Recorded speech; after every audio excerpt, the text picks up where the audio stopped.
I understand it because I'm frustrated. I'm angry that we are here again, that we have had to tell another mother that their child is dead. Mayor Stephanie Rawlings Blake this afternoon addressing the Freddie Gray investigation. On Sunday, April 12, Freddie Gray was taken into police custody. Now, sometime during his arrest, he was critically injured. All last week, our I-team, led by lead investigative reporter Jane Miller, turned up new details into the timeline of what happened. And then this past Sunday, Freddie Gray died from his injuries. And that set off even more outrage throughout the community. Today, Baltimore City Police Commissioner Anthony Batts and Mayor Stephanie Rawlings Blake addressed the investigation. Live team coverage tonight on that story. We're going to begin with Jane Miller, who was at this afternoon's media briefing at police headquarters. Jane. Stan, 6 police officers involved in the arrest and transport in the police wagon of Freddie Gray have now been suspended.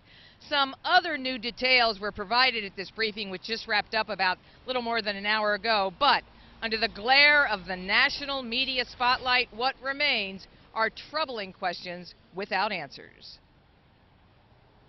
Police say the preliminary autopsy findings in the case of 25-year-old Freddie Gray, his cause of death was a severe spinal cord injury, but there was no other injury to his body.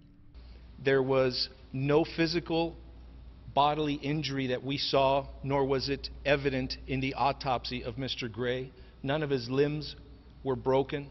Freddie Gray died Sunday morning at shock trauma, a week after his arrest on a West Baltimore street. The reason for his arrest, police wrote in a charging document, Gray fled unprovoked upon noting police presence in the neighborhood. Police chased Gray down the street and caught him. The officer then noticed a knife clipped to the inside of his pants pocket, the document says. Gray was arrested without force or incident. The officer then writes Gray suffered a medical emergency during transport, but it doesn't say how, where, or when.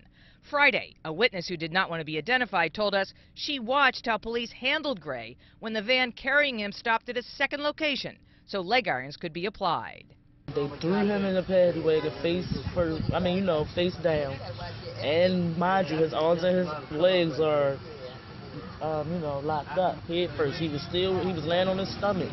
When they threw him, he was still on his stomach position, And just threw him in the paddy wagon. It was like 4 police. Police now confirm the van went on to pick up another suspect. At that stop, sources say Gray was unresponsive, but no medic was called until the wagon reached the Western District Precinct sometime later.